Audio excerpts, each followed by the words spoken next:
What's up, gang? I'm Az from the House of Cruise, and today's episode is all about my favorite easy care plant, how to look after it, how to repot it, how to water it. So stay tuned, here we go.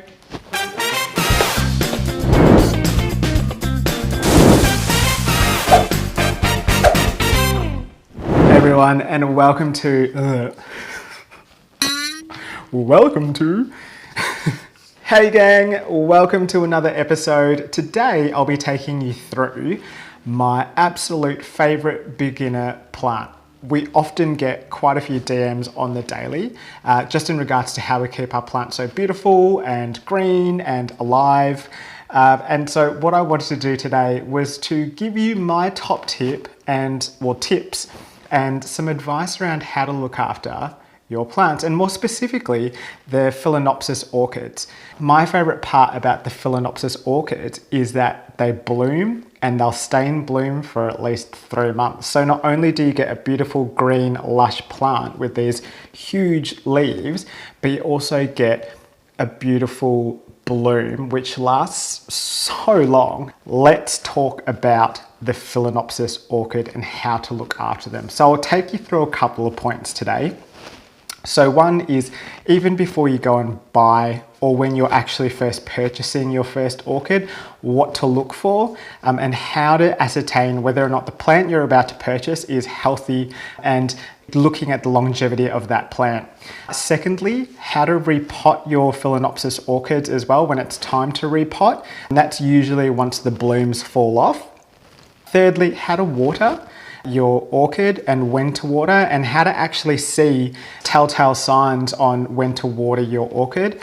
We're also going to talk about the medium that you need to use to actually pot up your orchid. So you don't use normal regular potting mix. They require a specific type of soil when you are potting them up. What else was I going to talk about? I think that was no. Yes, so what happens when the blooms all fall off? So I will talk to you also about how to actually cut that flower stem back, or how to stimulate and promote a secondary bloom for the season. So before you even go out and purchase your orchid, it actually is worthwhile inspecting the plant before you buy it. Now, looking at a specific orchid, naturally you're going to look at its flowers and just go, wow, pretty, love those colors. And yes, that is one component, but the second component, there's a few more other components that you should really look out for, and that is the general health of the actual plant. So it's really important that you inspect the plant as well, and you have a look at its leaves. Now, if the leaves are stiff and hard, God, we love a stiff and hard. If they're vibrant and green and they are stiff, then, you know, it is a healthy plant. Like, you don't want to go for a plant that has brown spots or is yellowing, or you see any black at the crown or the base of the plant at all. Second to that, always inspect the roots.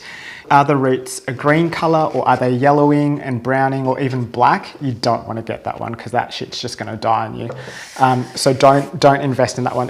Even though it might have the most beautiful blooms, it is deceiving, because that shit's going to go downhill and it will die, and you'll be like, oh my God. When you do purchase a orchid, what you generally find, they'll be potted up, but they'll be potted up in I have no idea how to say this properly.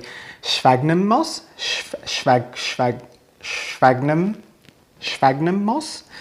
Sphagnum moss isn't necessarily the best medium to keep your orchid in, because of the type of plant orchids are, especially Phalaenopsis orchids. Now, they are terrestrial, what's the name of that thing? Let me just see what the name of this thing is, because I forgot what it is, because I'm not that smart.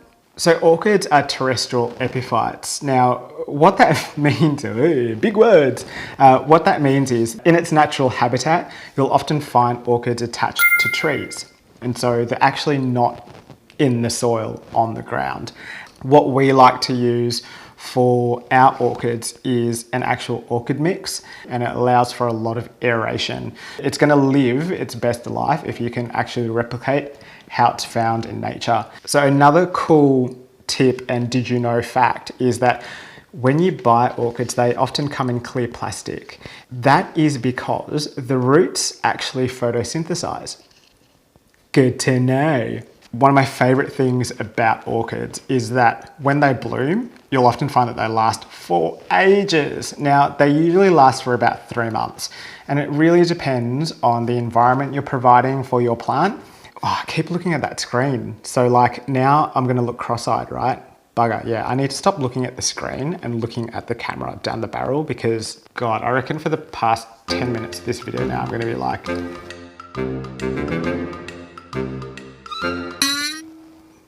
yeah, so I'm gonna look straight at the screen. Okay, cool, let's start again.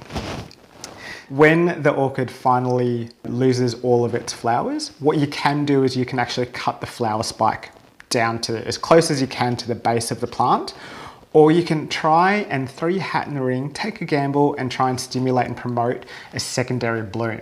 Now, what you need to do to be able to do that, to stimulate that growth is, if you look all the way down the shaft of the flower spike, you will notice where the last flower actually bloomed from. And that will be, you'll know because it will be like a circle indent that's like a beigey yellow color. So that's where the last flower actually fell off. What you need to do is just below that, if you go down the shaft even further, you'll find these little nodes. And these little nodes are often covered by a sheath. And that is that's a dormant bud. So it's active, but it's dormant, and that's going to hopefully promote a secondary bloom. So what you need to do is you actually need to grab a sharp pair of secateurs and cut about 1 centimeter up from that dormant bud and then snip that right off. So that's how you promote a secondary bloom. Once the flowers fall off, it's probably the perfect time to actually pot up. What you need to do is remove it from its existing plastic pot and make sure you give it a little bit of a tickle in its roots and to get all of that sphagnum moss off, or even just the existing media. Now, whether that was orchid mix, just to take that away. Then you want to inspect the roots. If there are any yellowing or brown roots or any black roots, cut those off. Just clean it all up. If you see anything that doesn't look green or light green, just cut it off because that's just dead. Then once you've tidied all of the roots up, then you can actually pot up. Remember to use a clear plastic pot. Again, the roots photosynthesize. Next tip is how to water your orchid. So when you water them, it's really important, especially if you've purchased one that is wrapped in sphagnum moss, that you don't overwater it. And there are a couple of tips and telltale signs that will tell you when to water your orchid. And it's pretty simple if you just know these basics. 1, if your orchid is well hydrated, you will actually see through the clear container, its roots will be a nice vibrant green, which means it's hydrated. When your orchid is ready to be watered, you'll notice that the roots turn into like a silvery green or even almost a whitish green. And that's when you know it's time to water your orchid. It's just about knowing your plant and reading your plant. Each plant is different. And whilst you might often buy a new plant, you have a look at that little tag that comes with the plant and it says, filtered, dappled, light, water regularly, likes moist. That is literally just a stock standard thing that they put on every plant, like for that species of plant obviously, but it's more about understanding your plant and seeing how it actually fares in your home. The environment that it is in will absolutely determine how to look after it. Now, in terms of watering, what I like to do, because it is bark, now obviously bark doesn't retain a lot of moisture, so just pouring water into it and letting it drain is not going to get the roots wet enough. I like to actually take the whole plant out itself and then put it into a container that is slightly bigger than the existing pot fill that with water, and then just let it sit there for about 10 to 15 minutes, then take it out of that jug and let it drain for half an hour or so, just so that it's not waterlogged. There's no water sitting on the bottom of the plastic container, just allowing it to really drain away, because orchids don't like wet feet. And that's when you start getting root rot. And that's why it's really important that you understand that if your orchid is wrapped in sphagnum moss, that you don't overwater, because high retention of water in sphagnum moss means high chance of root rot and your plant dying. Yeah, Bella, I'm trying to do it. I'm trying to do a video. Say hello to everybody. Hello everybody. Yeah, I'm doing a video on orchids, babe. Can you, have a sniff. All right, you need to go now. So orchids love an intermediate temperature. So they hate extreme temperatures. So make sure when you position your orchid in your home, it's not directly under a heating vent or in front of an air conditioning unit or in direct sunlight.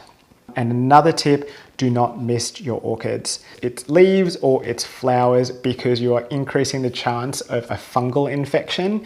Keep the spritzing and misting away from your orchids, because they're gonna die. All right, so I think that I've covered all of the basics off. I think we've done really, really well. So if you want to try your hand at something that is super simple and easy to look after in your home, definitely go out and get yourself a Phalaenopsis orchid.